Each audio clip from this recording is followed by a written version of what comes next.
Hello students, कैसे हैं आप सब। आई होप सब अच्छे ही होंगे। नेक्स्ट टॉपिक स्टार्ट करने से पहले एक थॉट है जो सोचा कि शेयर करें और आपसे इसके बारे में बात करते हैं। थॉट है, don't tell people your plan, show them your results. सबको गॉसिप करने का बड़ा शौक होता है और गॉसिप करते करते अपने फ्यूचर प्लान्स और ये सब डिस्कस करते हैं सब लोग। लेकिन थॉट ये कहता है कि अपने जो प्लान्स हैं ना अपने पास रखने चाहिए। क्योंकि होगा क्या कि अगर आपने बड़ा अच्छे से वो प्लान डिसाइड किया है और आप किसी को बताते हैं, क्योंकि वो प्लान आपका है तो वो आप समझ सकते हैं वो कितना इंपॉर्टेंट है, दूसरा नहीं समझ सकता है। तो वो आपको क्या करेगा, वो उस पर हंस देगा। हंसने के बाद मतलब हो सकता है वो आपको डीमोटिवेट करे या कहते हैं ऐसा पॉसिबल नहीं है। ठीक है, तो ऐसा कुछ डिस्कशन करने से आप वो रिजल्ट पे नहीं जा सकते हैं। तो इससे अच्छा क्या है कि आप अगर कोई प्लान करते हैं, कोई भी चीज़ अचीव करते करना है आपको, तो उसके लिए किसी को प्लान डिस्कस मत करिए। जब उसका रिजल्ट आ जाए, उस रिजल्ट को सबके सामने डिस्प्ले करिए। ओके, चलो अब टॉपिक स्टार्ट करते हैं, दैट इज थर्मोडायनेमिक्स। अब थर्मोडायनेमिक्स जैसे ही वर्ड सुनाई देता है, देखो ये तो एंड मर्चेंट नेवी के लिए सबसे इंपॉर्टेंट टॉपिक है ही है। अब thermodynamics, thermodynamics, thermo and dynamics दो वर्ड से मिलके बना है। ठीक है, and what do mean by thermo? Thermo means होती है हीट, और टेम्परेचर बेसिकली बोल सकते हैं, एंड डायनेमिक्स हीट और टेम्परेचर। एंड डायनेमिक्स बेसिकली हम बोल सकते हैं कि जो चीज़ मूवेबल हो या फ्लो में है या कुछ भी है, ऐसा डायनेमिक्स फॉर्म में रहती है। हम यहाँ पे जो इस लेक्चर में जानने वाले हैं वो किसके बारे में जानने वाले हैं? हीट का फ्लो कैसे होता है या टेम्परेचर का फ्लो कैसे, कहाँ से, कब और क्यों होता है, ये सब डिस्कशन हम करने वाले हैं थर्मोडायनेमिक्स में। थर्मोडायनेमिक्स जानने से पहले सबसे पहले हमें पता होना चाहिए हम हमारा सिस्टम क्या है, यूनिवर्स क्या है, सराउंडिंग क्या है, एंड बाउंड्री क्या है। तो अगर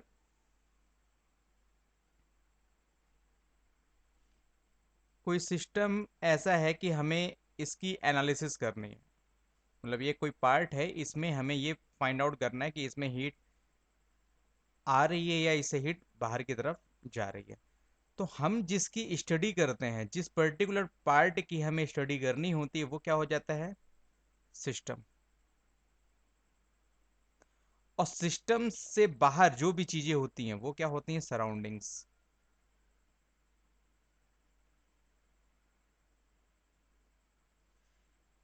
एंड सिस्टम एंड सराउंडिंग दोनों को प्लस कर दो, ये सब क्या है? हमारा यूनिवर्स। यूनिवर्स। और सराउंडिंग एंड सिस्टम जिससे डिवाइड होता है वो हमारी होती है बाउंड्री।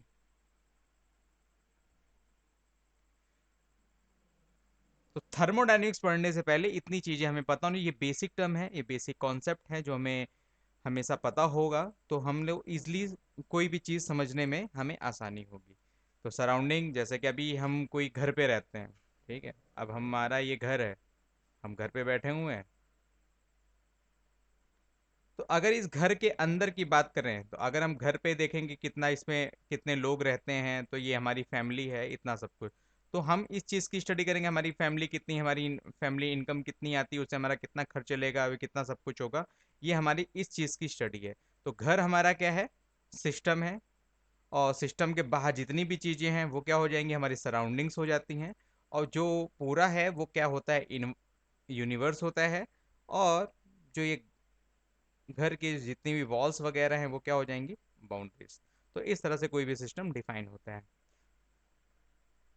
जैसे कि अगर ये बात करें, ये कैसा है कि कोई भी सिस्टम है। अब इस सिस्टम में क्या किया गया है, ये कोई कलर दूसरा चेंज करते हैं पहले हम, क्योंकि इसमें ब्लैक है, ब्लैक दिख नहीं रहा है, तो ये कलर हम चेंज करने पे आते हैं। चलिए लेते हैं हम red colour. Okay, red colour. ठीक है, अब ये क्या है? बाउंड्रीज हैं। अब ये बाउंड्रीज कैसी हैं? मतलब दो टाइप की वॉल्स होती हैं। एक क्या है? एडियाबैटिक वॉल है, एंड एक डायाथर्मिक वॉल है। एडियाबैटिक बेसिकली क्या होती है? जहां पे हमारा ना तो मास ट्रांसफर हो और ना हीट ट्रांसफर हो। अभी मास क्या होता है, हीट क्या होता है, थोड़ा सा कंफ्यूजिंग है, अभी हम डिस्कस करते हैं कि क्या है ये मास और कैसे हीट ट्रांसफर इससे नहीं होती है। और डायथर्मिक वॉल क्या होती है, जिससे मास का तो ट्रांसफर नहीं होता है, मास का ट्रांसफर नहीं होता है, बट हीट का ट्रांसफर हो जाता है। तो इसके लिए ऐसा मान के चलें जैसे कि हमारी प्लास्टिक की बोतल है। अब एक प्लास्टिक की बोतल में हमने क्या किया, एक गर्म पानी को यहाँ पे फिलअप किया। तो गर्म पानी से क्या होगा कि इसके पानी का जो मास होगा, क्या इस बॉटल के बाहर चला जाए, तो वो इसके बॉटल के बाहर नहीं जाएगा। ठीक है। तो ये वॉल जो हो गई, तो वॉल कैसी है, डायथर्मिक। क्यों? क्योंकि जब हम इसकी बॉटल के सरफेस को छू के देखेंगे तो वो कैसा होगा, हीट होगा, हम इसको नहीं पकड़ पाएंगे। तो यानी कि क्या हो रहा है कि हीट का ट्रांसफर तो हो रहा है, हीट का ट्रांसफर हो रहा है, बट मास ट्रांसफर नहीं हो रहा है। तो ये प्लास्टिक बॉडी कैसी हो गई हमारी, डायथर्मिक वॉल हो गई। ओके। एंड बात करते हैं अगर एडियाबैटिक वॉल की, तो एक होता है हमारा थर्मोफ्लास्क, जो हम जिसमें हम गर्म पानी रखते हैं, गर्म चाय रखते हैं। ठीक है, तो वो देर तक बनी रहती है। थर्मोफ्लास्क हमारा ऐसा कोई मटेरियल है। अब थर्मोफ्लास्क में कितना भी ठंडा पानी हो और कितना भी गर्म पानी हो, हम बाहर की उसकी वॉल को टच करेंगे तो होता क्या है, वो हमें कुछ महसूस नहीं होती है, ना गर्म ना ठंडी, बस नॉर्मल जैसा जो एटमॉस्फेरिक टेम्परेचर होता है वही उसका भी होता है। तो क्यों ऐसा हो रहा है, क्योंकि यहाँ पे हीट का ना ट्रांसफर हो रहा है, ना ही मास का ट्रांसफर हो रहा है। क्योंकि पानी जितना भरा है उतना ही रहेगा, पानी कम या ज़्यादा नहीं हो रहा है उस बॉटल में भरने के बाद, लेकिन ना हीट का ट्रांसफर हो रहा है। ठीक है, तो ये कैसी वॉल हो गई हमारी, एडियाबैटिक वॉल हो गई। ठीक है, और जो प्लास्टिक की बोतल थी वो कैसी, डायाथर्मिक वॉल हो गई। तो इस टाइप के दो वॉल्स होता है जिसमें मास का ट्रांसफर हो और एक में मास का ट्रांसफर ना हो। ओके। तो इस तरह से पूरा ये सिस्टम डिफाइन होता है। अगर सिस्टम की बात करें तो सिस्टम होते हैं कितने, तीन टाइप के। कौन कौन से, open system, open system, close system and isolated system. Open system की बात करें तो ओपन सिस्टम कैसा है हमारा, जिसमें एनर्जी एंड मास दोनों ट्रांसफर हो सकते हैं। जैसे कि solution kept in a open flask, अगर रखेंगे तो ओपन फ्लास्क है तो क्या होगा कि अगर इसको हीट करेंगे तो ये पानी गर्म होने के बाद इसकी हीट बाहर भी जाएगी, और क्या होगा, ये वेपर फॉर्म में वाटर के मॉलिक्यूल्स भी बाहर चले जाएंगे। तो क्या हो रहा है, मास का भी ट्रांसफर हो रहा है एंड हीट का भी ट्रांसफर हो रहा है। तो ऐसा सिस्टम क्या कहलाता है हमारा, ओपन सिस्टम। ठीक। क्लोज सिस्टम क्या होता है, जैसे कि अगर एक फ्लास्क को हमने क्या कर दिया, ऊपर से क्लोज कर दिया। क्लोज करने से क्या हुआ कि जब इसको नीचे से हमने हीट किया तो क्या होगा कि ये इसकी हीट तो बाहर के इतना जो इतना भी मटेरियल है उससे ट्रांसफर हो रही होगी, बस मास ट्रांसफर नहीं हो रहा होगा उसके अंदर का। तो हीट टू ट्रांसफर, मतलब हीट ट्रांसफर हो सकती है बट मास ट्रांसफर नहीं होगा।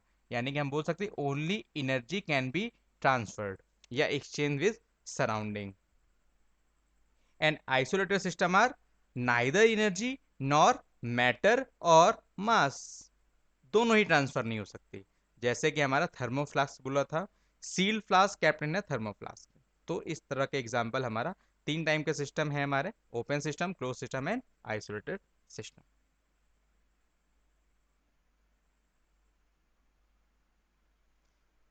अब बात करते हैं कि ये एनर्जी जो है, ठीक है, एनर्जी क्या होती है और हीट क्या होती है और मैकेनिकल वर्क क्या होता है। तो the energy that is transfer from one body to the other without any mechanical work involve is called heat. यानी कि है क्या यहाँ पे, मैकेनिकल वर्क क्या होता है, जब भी हमें कोई वर्क, मशीनरी वर्क करना पड़े या कुछ भी वर्क करना पड़ता है तो मैकेनिकल वर्क है। जैसे कि हम कोई चीज़ यहाँ से उठाने के बाद दूसरी जगह ले जाएं तो वो कैसा हो जाएगा हमारा, वो हमारा मैकेनिकल वर्क हो जाएगा। मतलब कोई भी अगर अटैची उठा के जाते हैं तो वही हमारा मैकेनिकल वर्क, वहाँ पे एनर्जी है मैकेनिकल जा रही है। अब क्या है कि without any mechanical work involve, और क्या हो जाए, energy one form to another form change हो जाए। जैसे कि अगर हम डैम बनाते हैं, डैम से अगर यहाँ पे एक पानी भरा हुआ है तो पानी अगर ऊपर से नीचे जाता है तो क्या हो रहा है, एनर्जी का ट्रांसफर हो रहा है one form to another.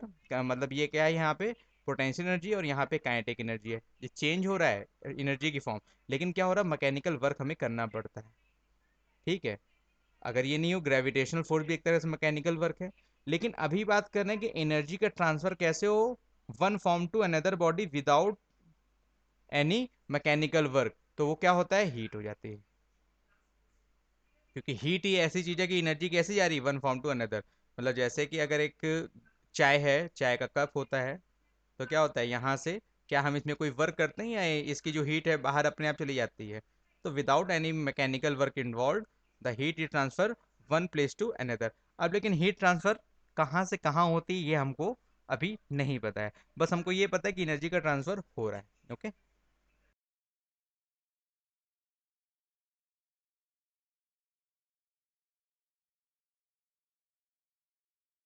Thermodynamics equilibrium, thermodynamic equilibrium का मतलब क्या है कि अगर कोई दो बॉडीज पास पास में रख दें तो क्या होगा, अगर यहाँ पे टेम्परेचर ना इधर जा रहा है और ना इधर जा रहा है, टेम्परेचर का ट्रांसफर एक दूसरे से नहीं हो रहा है, या हीट का ट्रांसफर नहीं हो रहा है, या टेम्परेचर का ट्रांसफर नहीं हो रहा है, मतलब ये डायनेमिक्स कंडीशन में ही नहीं हो रहा है, तो क्या कंडीशन है वो, इक्विलिब्रियम की। और ये क्यों नहीं होगा, जब दोनों का टेम्परेचर सेम हो जाएगा। मतलब इसका भी टेम्परेचर बॉडी का टी है और इसका भी टी है, क्योंकि हीट का ट्रांसफर जो है किधर से होता है, हाई टू लो। ठीक, हाई टू लो। अब हाई टू लो का क्या मतलब है, जैसे कि अगर हम बात करें कि हमें ठंड क्यों लगती है। ठीक है, मतलब जब ठंड आती है तो हमें ठंड लगती है, और जब गर्मी आती है तो हमें गर्मी लगती है, ऐसा क्या कंडीशन है। तो ऐसा एक एग्जांपल लेते हैं कि ये हम हैं, ठीक है, और हमारी बॉडी का टेम्परेचर है, मान लीजिए 25 डिग्री सेंटीग्रेड बॉडी टेम्परेचर है, अंदर की बात नहीं कर रहे हैं। बॉडी टेम्परेचर कितना है, 25 डिग्री सेंटीग्रेड।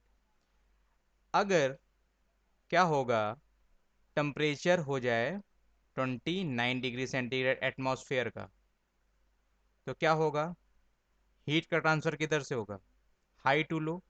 हीट का ट्रांसफर हमारी तरफ होने लगेगा। तो जैसे ही वो हमारी तरफ हीट होने लगेगी तो हम इसको क्या बोलेंगे कि बड़ी गर्मी हो गई है, क्योंकि हमारी बॉडी हीट करने लग जाएगी। हमारे अंदर सेंस जाएगा कि बॉडी हीट हो गई है, यानी कि बाहर गर्मी हो गई। अब वही सोचो, अगर 40 डिग्री सेंटीग्रेड हो तो और हमें लगेगा। तो इस तरह से जितना ज़्यादा होता है हमें फील हो जाता है। और अगर वही ठंड की बात करें तो अगर 18 डिग्री सेंटीग्रेड टेम्परेचर हो गया तो क्या होगा, हमारी बॉडी से टेम्परेचर बाहर की तरफ इन्वायरमेंट में जाता है, तो हमारी बॉडी टेम्परेचर डाउन होता जाता है, क्योंकि हीट का ट्रांसफर किधर हो रहा है, बॉडी की तरफ हो रहा है, मतलब एटमॉस्फेयर पे हो रहा है। तो हमारी जब बॉडी का टेम्परेचर डाउन हो रहा है तो हमारे दिमाग में सिग्नल जाता है कि क्या ठंड हो गई है, क्योंकि टेम्परेचर डाउन हो रहा है हमारा। फिर हम क्या बोलते हैं, वूलन क्लॉथ पहनते हैं, जिससे क्या होता है कि हमारी जो हीट है वो हमारे अंदर ही रहे, बाहर एटमॉस्फेयर पे नहीं जाए। तो क्या होगा, हमें ठंड नहीं लगेगी। ठीक है, तो इस तरह का कुछ प्रोसीजर होता है ठंडी और गर्मी लगने के लिए। ठीक है, ऐसे क्वेश्चन कुछ नहीं है, मतलब अगर कभी कभी क्या होता है कि वाइवा वगैरह में पूछ देते हैं कि आखिर ऐसा क्यों लगता है, क्योंकि हमने कॉन्सेप्ट तो सब पढ़ रखे हैं लेकिन सडनली दिमाग में क्लिक नहीं करती हैं चीज़ें कि आखिर हमें ठंड क्यों लग रही है और गर्मी क्यों लगती है। ठीक है, इसका एक्सप्लेनेशन हम दे नहीं पाते, इस वजह से ये डिस्कस करना जरूरी था। ओके। अब बात करते हैं कि स्पेसिफिक हीट ऑफ गैसेस। अब स्पेसिफिक हीट बेसिकली क्या होती है, जैसे कि अगर हम बात करें Q is equal to M C delta T, तो where C is the specific heat. अभी स्पेसिफिक हीट होती क्या है कि अगर कोई 1 kg का मास है और उसे 1 डिग्री सेंटीग्रेड तक उसको हीट अप करना है, तो कितनी हीट की रिक्वायरमेंट होगी, ये किस पे डिपेंड करेगा कि उसकी स्पेसिफिक हीट कितनी है। जैसे कि हो सकता है कि आयरन की अलग हो, कॉपर की अलग हो, ठीक है, एल्युमिनियम की अलग हो। सबको हम वही करेंगे, सबका 1 kg लेंगे और टेम्परेचर हमें कितना बढ़ाना है, 1 डिग्री। लेकिन एक ऐसी कंडीशन पर डिपेंडेंसी जा रही है जो होती है स्पेसिफिक हीट, हर मटेरियल की अलग अलग होती है। लेकिन अगर बात करें गैसेस की, यहाँ पे तो क्या है, सॉलिड पार्ट है तो सॉलिड पार्ट की स्पेसिफिक हीट एक ही होती है। लेकिन गैसियस के लिए स्पेसिफिक हीट टू टाइप्स की होती है, C P and C V. Cp is the specific heat at constant pressure and Cv is the specific heat of constant volume. अब constant pressure and constant volume का क्या मतलब होता है, तो यहां देखें, पहले इसको रब करते हैं। ओके, कांस्टेंट हीट, एक ये हमारा सिलेंडर है, सिलेंडर को मान लेते हैं कि यहां से हमने हीटअप किया। अब हीटअप किया, अगर कांस्टेंट प्रेशर की बात करें तो अभी क्या है कि मान लें ये यहाँ से ये पिस्टन है और वो सिलेंडर है, ये दोनों आपस में क्या है, बंद है, यहाँ पे गैस भरी हुई है। अब जैसे ही इसको हीटअप करेंगे तो क्या होगा कि अंदर के इंटरमॉलिक्यूलर स्पेस को इंक्रीज होने का टाइम मिलेगा, क्योंकि हम क्या कर रहे हैं, इसको हीट कर रहे हैं। और जैसे ही इस स्पेस आगे की तरफ जाएगा तो क्या होगा कि ऊपर की तरफ जाने की कोशिश करेगा, लेकिन ऊपर की तरफ जब जाएगा तो क्या होगा कि हम इस प्रेशर को ऊपर की तरफ मूव कराते रहें, तो क्या होगा, प्रेशर इंक्रीज नहीं करेगा। अगर हम इसको ऐसे ही बिल्कुल फिक्स रखें यहाँ पे, तो क्या होगा, ये बिल्कुल फिक्स रहेगा, और फिक्स रहने की वजह से क्या होगा, यहाँ का प्रेशर इंक्रीज होता जाएगा। ठीक है, तो हम इसको थोड़ा थोड़ा मूव कराते रहेंगे साथ में, तो क्या होगा, प्रेशर जितना है उतना ही थोड़ी देर बाद भी रहेगा, उसके बाद भी रहेगा, पिस्टन को हम आगे की तरफ मूव कराते रहेंगे। तो ये बात होती है कांस्टेंट प्रेशर की, मतलब प्रेशर को हम चेंज ही ना करें। और वॉल्यूम तो चेंज हो रहा है, क्योंकि पहले इतने में गैस भरी थी, जब पिस्टन को आगे करेंगे तो हमारी गैस इतने में भर गई। तो ये हो गई कांस्टेंट प्रेशर की स्पेसिफिक हीट। सेकंड क्या है, अगर कांस्टेंट वॉल्यूम की बात करें तो अब प्रेशर हमारा इंक्रीज हो सकता है, लेकिन हमारा वॉल्यूम इंक्रीज नहीं करेंगे, मतलब यहाँ से हीट करेंगे लेकिन इसके वॉल्यूम को हम क्या करेंगे, इंक्रीज नहीं होने देंगे, मतलब वॉल्यूम को इंक्रीज नहीं होने दे रहे हैं और प्रेशर को कांस्टेंट रखते हैं, मतलब प्रेशर को इंक्रीज कर सकते हैं। ठीक है, तो कांस्टेंट वॉल्यूम पे एक स्पेसिफिक हीट होती है और एक स्पेसिफिक हीट कांस्टेंट प्रेशर पे होती है। अब बात करते हैं वर्क डन। तो वर्क डन भी बेसिकली ऐसा ही है कि अगर पिस्टन कितना मूव करता है, क्योंकि कितना वर्क डन हुआ यहाँ पे, तो वर्क डन निकालने का फॉर्मूला क्या होता है कि P इंटू वी, या डेल्टा वी बोल सकते हैं, कि प्रेशर हमारा कांस्टेंट हो गया और डेल्टा वी पे कितना, मतलब वॉल्यूम में कितना चेंज हुआ, क्योंकि जब तक वॉल्यूम चेंज नहीं होगा, क्योंकि देखो क्या इस कंडीशन में वर्क डन हो रहा है, इस कंडीशन में वर्क डन नहीं हो रहा है। क्यों, क्योंकि पिस्टन मूव ही नहीं कर रहा है, क्योंकि कांस्टेंट प्रेशर नहीं है, कांस्टेंट वॉल्यूम को हमने स्पेसिफाई किया है। तो जब यहाँ पे वर्क डन कैसे होगा, क्योंकि वर्क डन तो होने का मतलब क्या है कि फोर्स इंटू डिस्प्लेसमेंट, अगर दूसरी कंडीशन में चले तो डिस्प्लेसमेंट तो हो ही नहीं रही है। डिस्प्लेसमेंट कब होगी, जब ये पिस्टन आगे की तरफ मूव करेगा। तो थर्मोडायनेमिक्स में हम कैसे वर्क डन निकालते हैं, प्रेशर इंटू वॉल्यूम से। ठीक है,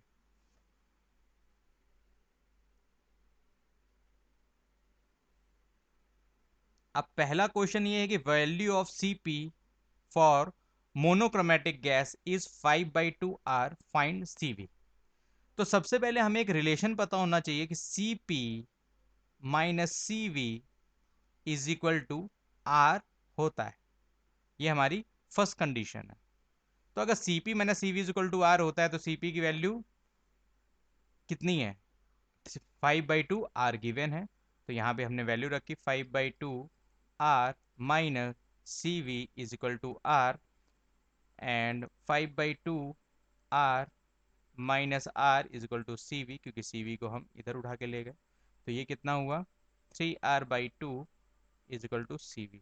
इट मीन CV की वैल्यू कितनी आई, 3/2 R, एंड CP की वैल्यू कितनी है, 5/2 R। इस तरह की वैल्यूज हमारे पास आई।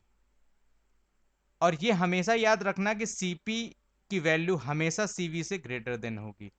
अगर ऑप्शन में ये सवाल आते हैं, क्योंकि ऑब्जेक्टिव टाइप के ही क्वेश्चंस आएंगे, अगर ऑप्शन में तुम्हें दिख जाता है कहीं पर भी कि CP की वैल्यू इससे ज्यादा है, तो वो तुरंत इलिमिनेट हो जाएगा, क्योंकि CP is always greater than CV। ये पॉइंट हमेशा याद रखना है तुम्हें किसी भी क्वेश्चन को अटेम्प्ट करने से पहले। Okay, now we proceed in the next question. Find the net work done during the cycle ABC। अब यहां पे तो हमारे पास साइकिल दी हुई है।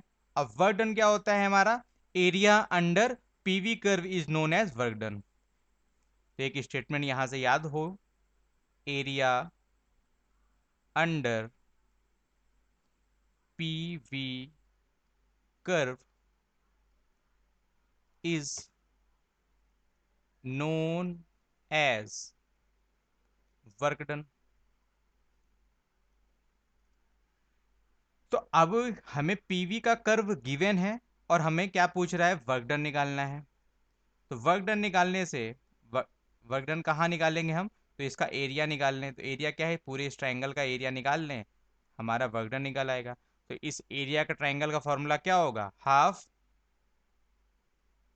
बेस कितना है ये, बेस, बेस का मतलब क्या है V2 minus V1 and perpendicular distance क्या है ये ए बी की वैल्यू क्या हम बोल सकते हैं, P1 माइनस P2, क्योंकि इतने में से ये वैल्यू को माइनस कर दे तो ये वैल्यू आ जाएगी, इसमें से क्या, इस पूरी बड़ी वैल्यू में से ये माइनस कर दे तो ये आ जाएगी। तो हमारा एरिया का फार्मूला ये आ गया।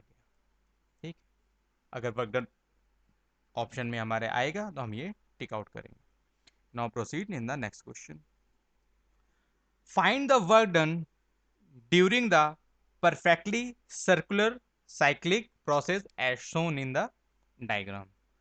अब अभी बोला कि उससे पहले क्या हमें निकालना है, पीवी कर्व दिया हुआ है और पीवी कर्व के जो एरिया होता है अंडर पीवी कर्व नोड है वर्क डन। सॉरी, अब इसका निकालना है एरिया। अब लेकिन ये एरिया निकालने के लिए हमारे पास क्या इसका डायामीटर है या इसकी रेडियस है, हमारे पास दोनों नहीं है। तो जब दोनों नहीं है तो हम कैसे निकालेंगे, देखो सिंपल सा, अगर ये रेडियस अगर दिया होता हमको, जैसे कि अगर इसका डायामीटर ये डी गिवन होता तो हम निकाल सकते थे, कितना हो जाता, पाई d²/4, हम ऐसे निकाल लेते, हमारे पास आंसर हो जाता कि इसका एरिया इतना आ गया।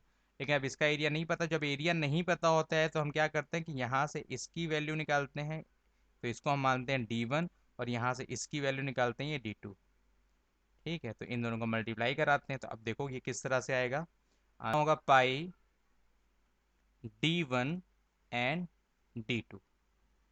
ठीक है, अब D1/2 n/2 होगा, क्यों, क्योंकि रेडियस नहीं है, वो D1 क्या है, डायामीटर है, और ये क्या था, रेडियस की रिस्पेक्ट में था।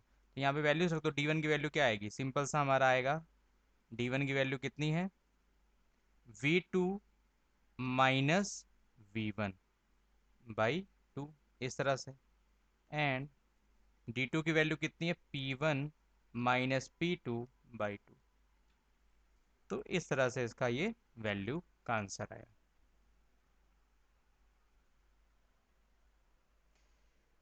अब आगे न्यूमेरिकल्स करने से पहले हम कुछ प्रोसेस पढ़ेंगे, जो प्रोसेस हमारे थर्मोडायनेमिक्स के लिए बहुत ही ज़्यादा इंपॉर्टेंट है। सबसे पहले आता है आइसोथर्मल प्रोसेस।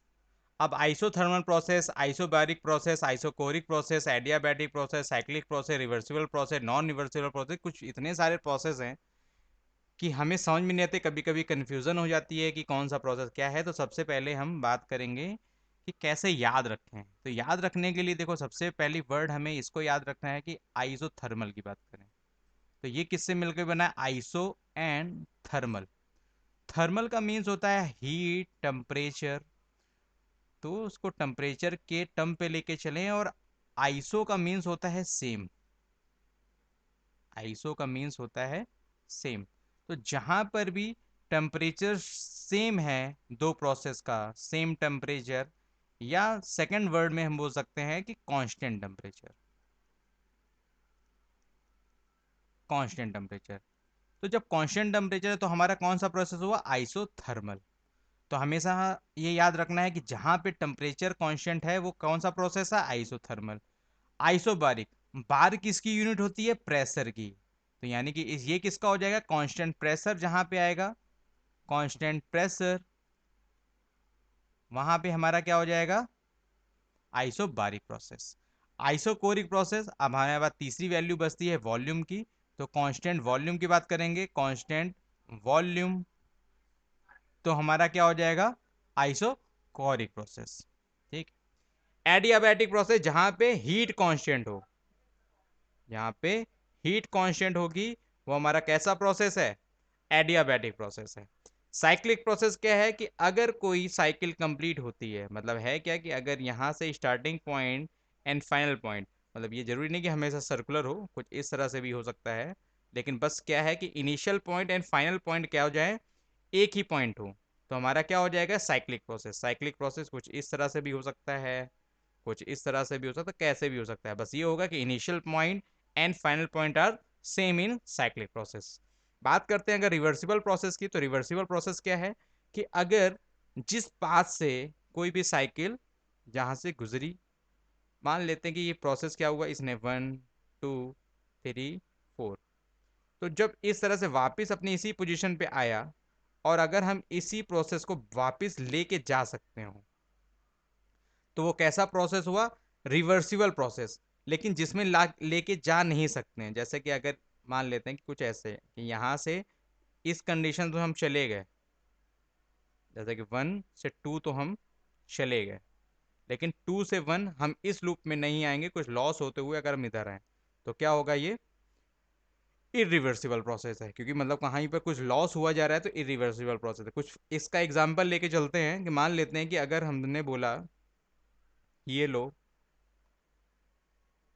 इस दुकान से, और ये डिस्टेंस है मान लें हमारे, हम कहीं पे बैठे हुए हैं वहाँ पे, ये डिस्टेंस है मान लें 1 किलोमीटर, और हमने किसी को दिए, अच्छा समोसा कितने का आता है, 5 रुपीज़ का समोसा आता है, ठीक है, मैंने हमारे यहाँ आता है, सबके पास आता हो ना आता हो 5 रुपये का, किसी के पास 10 रुपये का भी आता है, बड़े लोग हैं, हो सकता है किसी के पास 1 रुपये का भी आता हो, भाई वहाँ पे सस्ता मिलता हो, लेकिन हमारे इधर 5 का मिलता है, तो हम 5 की कंडीशन में लेके चलते हैं, 5 के समोसे हैं। हमने क्या दिया कि एक छोटू था, ठीक है, जनरली एक छोटू होता है सब जगह, तो एक छोटू है, हमने उसको दिए कि भाई ये लो 5, मतलब 5 समोसे हैं, सबको खिलाने हैं, ऐसा करो 20 समोसे, मतलब ये 100 रुपये लो, और इसके समोसे ले आओ सारे। तो वो गया और जा कर के वो 20 समोसे लेके आया, और 20 समोसे हमें दिए, और फिर हमें लगा कि नहीं यार सब लोग तो समोसे नहीं खाएंगे, ऐसा करो तुम वापस करो, तो वो वापस कराया, तो मतलब वो हमारे पास कितना रुपए वापस आ गया, 100 रुपये। तो सब बढ़िया है, मतलब जितना पैसा गया था उतना पैसा वापस है, यानी कि रिवर्सिबल प्रोसेस था ये। ठीक, नेक्स्ट कंडीशन लेते हैं। अब यही छोटू से हमने कहा ये लो 100 रुपये, और ऐसा करो कि तुम जाओ समोसे लेके आओ। अब ये छोटू जो था वो थोड़ा सा काहिल था, वो कहता 1 किलोमीटर कैसे जाएंगे, बड़ा पैदल बड़ा दूर जाएंगे, तो उसने कहा चलो ई रिक्शा से जाएंगे। 5 रुपये इस रिक्शा वाले को उसने दिया, 5 रुपये दिया, और वहां पे पहुंच गया। अब उसको वापस भी आना था 5 रुपये दे करके, तो उसने क्या कि कितने किए, 18 समोसे लिए केवल, ठीक है, 18 समोसे लेकर के हमारे पास वापस आया, और कहने लगा कि ये लो, हमने कहा भैया 18 क्यों लाए हो, उन्हें तो चाहिए 20। तो कहता है अरे सर 5 रुपये हम गए भी थे और 5 रुपये वापस भी तो आए। तो लगा हाँ ठीक है, तो क्या अगर अब हम ये 18 समोसे वापस करेंगे, तो क्या वो 100 रुपये मुझे वापस मिल जाएंगे, नहीं मिल सकते, लॉस है। अब ये कोई दिमाग ना लगाए कि यार सर हम बेच देंगे उसको, उससे ज़्यादा तो प्रॉफिट भी कमा लेंगे, ऐसा कुछ नहीं है, मतलब एक लॉजिकल वे में चलते हैं कि नहीं, हम बात कर रहे हैं केवल 100 रुपये वापस आने की, 5 ही का समोसा बेचना है तुमको, तो क्या 100 रुपये वापस आ जाएंगे, नहीं है, क्योंकि लॉस कहाँ पे हुआ, वो जो इसने टाइम बर्बाद किया यहाँ पे, ये लॉस है हमारा।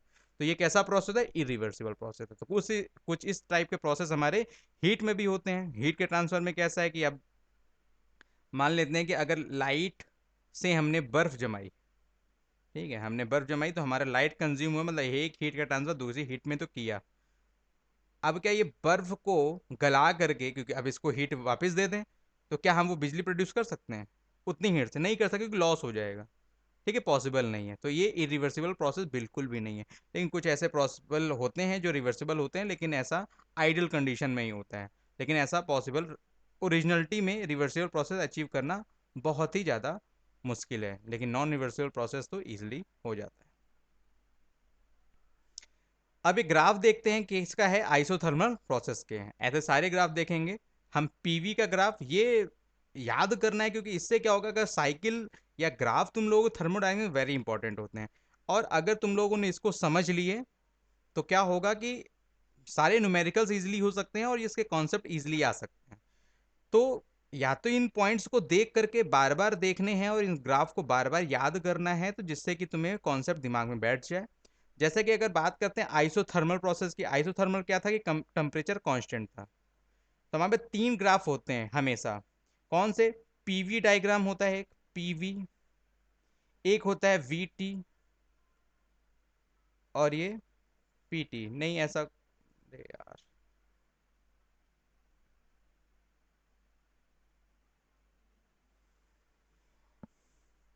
हम्म, आइसोथर्मल प्रोसेस, अब ये ग्राफ है हमारे पास, किसके किसके बीच का है ये ग्राफ? पी एंड वी के बीच का ग्राफ है ये, पी एंड वी के बीच का ग्राफ है, वी एंड टी के बीच का ग्राफ है, एंड पी एंड टी के बीच का ग्राफ है। कुछ इस तरह के ग्राफ है। अब कंडीशन हमारे पास क्या है कि आइसोथर्मल, आइसोथर्मल का मीन्स क्या होता है? Temperature constant. देखो अगर ग्राफ अगर ये याद रहे ना तुमको, तो तुम्हारे लिए थर्मोडायनेमिक्स इजी हो जाएगी। और अगर ये थर्मोडायनेमिक्स के ग्राफ इंपॉर्टेंट रहते हैं क्योंकि लोगों को ग्राफ समझ में नहीं आता है, तो ये ग्राफ इसीलिए तीनों में एक्सपेंड किए गए हैं कि अगर किसी का भी ग्राफ किसी भी तरीके से आ जाए तो तुम लोगों को हमेशा से याद रहे कि कैसे इनको अटेम्प्ट करना है न्यूमेरिकल समय। ठीक है, तो अगर बात करें कि पीवी टेम्परेचर कांस्टेंट है और पीवी में हमें कोई भी लाइन ड्रॉ करनी है जो टेम्परेचर कांस्टेंट की, तो वो कैसे जाएगी? देखो कर्व में जाएगी हमेशा। ठीक है, वो कभी स्ट्रेट लाइन नहीं जाएगी, कभी इस तरह से नहीं जाएगी, इस तरह से नहीं जाएगी। अगर कहीं पर भी कोई भी साइकिल अगर इस तरह से बनी है पीवी के अंदर, साइकिल कुछ ऐसी बनी होती है ना, कभी कभी देखा होगा। ठीक है, तो ये जैसे ही तुम्हें एक कर्व दिखे पीवी के बीच है तो समझ जाना यहाँ पे बात हो रही है टेम्परेचर कांस्टेंट की, पीवी के बीच अगर बना है। लेकिन अगर वीटी के बीच बना होगा तो टेम्परेचर कांस्टेंट है, तो एक लाइन क्या प्रोसेस होगा? ये होगा, टेम्परेचर कांस्टेंट है। वॉल्यूम तो इंक्रीज और डिक्रीज हो सकता है, मतलब टेम्परेचर कैसा है? कांस्टेंट। और अगर वी एंड टी के बीच का ग्राफ बनाएंगे तो फिर यहां पर भी टेम्परेचर कांस्टेंट है। ठीक है, तो बस हमें इस तरह से चीजें देखनी है कि हमारा किसके बीच के ग्राफ का हम बात कर रहे हैं। लेकिन जनरली तुम्हें मिलेगा पी एंड वी के बीच का ही ग्राफ। ठीक, अब बात करते हैं आइसोबारिक प्रोसेस। आइसोबारिक प्रोसेस क्या था? जहां पे प्रेशर क्या था? Constant, pressure constant. अब बात अगर प्रेशर कांस्टेंट की है, तो अगर पीवी के बीच का ग्राफ बनाएंगे तो क्या होगा? प्रेशर तो भाई क्या होगा? इंक्रीज या डिक्रीज होगा ही नहीं, वो तो हमेशा कांस्टेंट रहेगा। ठीक है, तो यानी कि वॉल्यूम इंक्रीज डिक्रीज हो, यानी कि एक सीधी लाइन अगर दिख रही है पीवी ग्राफ में तो क्या है? प्रेशर कांस्टेंट, यानी कि आइसोबारिक प्रोसेस। और अगर वही वी और टी के बीच के ग्राफ में शो करेंगे तो कैसी होगी? इस तरह की लाइन होगी। ठीक है, इस तरह की लाइन मत याद कर लेना, वो कैसी है? वो केवल टेम्परेचर कांस्टेंट में है। तो इसीलिए बार बार ये पॉइंट्स याद रखने हैं किस में कौन सी है और किस में कौन सी नहीं। तो ये कौन सी है? पी और टी, वी एंड टी के बीच का ग्राफ कैसा है प्रेशर कांस्टेंट के लिए? कुछ इस तरह से। एंड प्रेशर एंड टेम्परेचर के बीच का ग्राफ कैसा होगा? ऑब्वियस ही बात है, प्रेशर कांस्टेंट है तो कैसा होगा? P constant. ओके, चलो next slide. Graph for isochoric process. अब आइसोकोरिक प्रोसेस का मीन्स क्या है? कि वॉल्यूम कांस्टेंट है, वॉल्यूम कांस्टेंट है। अब वॉल्यूम कांस्टेंट के लिए देखो क्या है, पीवी के बीच का ग्राफ कैसा होगा? कुछ इस तरह से होगा। भाई वॉल्यूम इंक्रीज ही नहीं हो रही होगी ना डिक्रीज हो रही होगी, मतलब कांस्टेंट लाइन इसके बीच की जा रही है। वी और टी के बीच का ग्राफ बताओ कैसा बनेगा? कुछ इस तरह से बनेगा, क्योंकि वॉल्यूम कांस्टेंट है। और यहाँ पे देखो क्या है, प्रेशर एंड टेम्परेचर के बीच के ग्राफ के बीच अगर बात करें तो वॉल्यूम का कैसा बन रहा है? यहाँ पे ऐसा। और टेम्परेचर कांस्टेंट पे था, अगर वी और टी कांस्टेंट था और प्रेशर कांस्टेंट था तो ये इस तरह से बन रहा था। ठीक है, ये याद रखना है कि ऐसा बनेगा। ओके,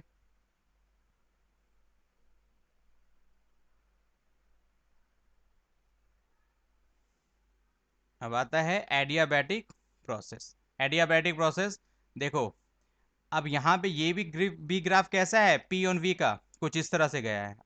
और हमने क्या बताया था? आइसोथर्मल का भी कुछ इस तरह से जाएगा। लेकिन आइसोथर्मल हमेशा इससे ज़्यादा वैल्यू होगा। ठीक है, कुछ इस तरह से हमेशा इससे इसका स्लोप जो होगा वो डिक्रीज में जा रहा होगा। आइसोथर्मल अगर ये है तो अगर आइसोथर्मल ये है तो आइसो एडियाबैटिक कुछ इस तरह से होगा। ये हमेशा बस याद रखना, अगर ऊपर की तरफ जा रहा होगा तो कुछ इस तरह से होगा। ठीक है, तो इस तरह से तुम्हें स्लोप्स का ध्यान रखना है।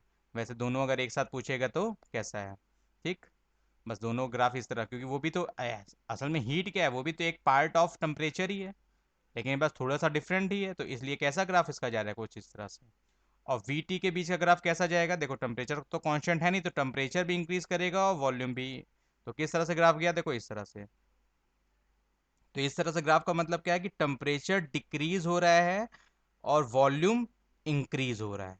ठीक है, देखो टेम्परेचर डिक्रीज हो रहा है, देखो इस तरह से प्रोसेस है ना, क्योंकि मैक्सिमम टेम्परेचर इधर होगा, ये टेम्परेचर यहाँ पे कम होगा, तो टेम्परेचर तो डिक्रीज हो रहा है, बस वॉल्यूम इंक्रीज हो रहा है। किस प्रोसेस में? एडियाबैटिक प्रोसेस में वी और टी के बीच का ग्राफ इस तरह से बनेगा। पी एंड टी के बीच का ग्राफ कैसा बनेगा? कुछ इस तरह से बनेगा। क्यों बनेगा? कि टेम्परेचर क्या हो रहा है? टेम्परेचर डिक्रीज हो रहा है, क्योंकि यहां से वैल्यू इधर आ रही है, और प्रेशर भी क्या हो रहा है? डिक्रीज हो रहा है। ठीक है, तो वॉल्यूम क्या होगा? इंक्रीज होगा टेम्परेचर के साथ एडियाबैटिक प्रोसेस में, और प्रेशर डिक्रीज होगा एडियाबैटिक प्रोसेस में।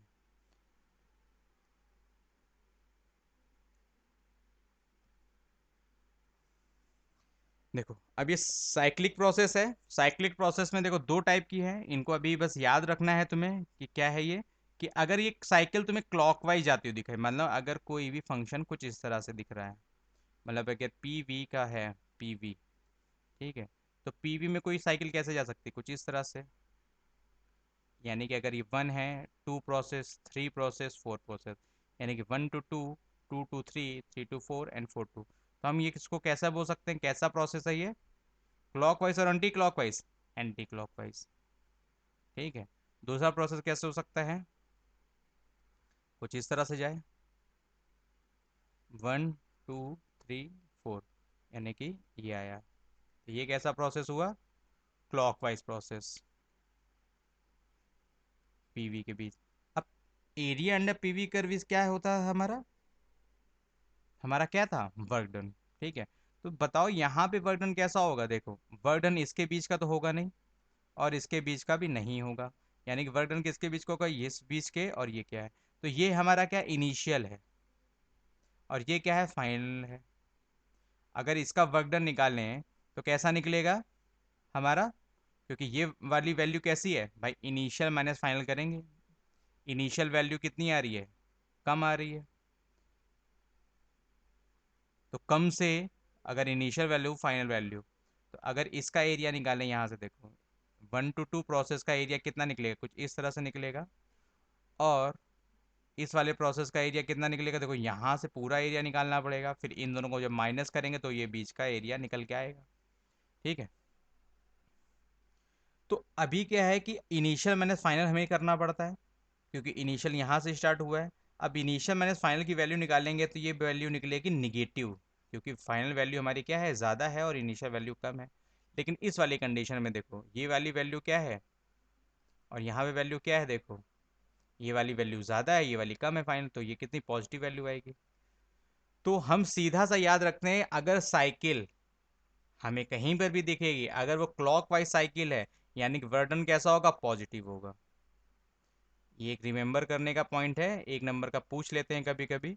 ठीक है, और ये जो क्वेश्चन है कि क्यों पॉजिटिव होगा, ये तुम्हारे को वाइवा में पूछ सकते हैं, तो वाइवा के लिए इसको प्रिपेयर करके रखो।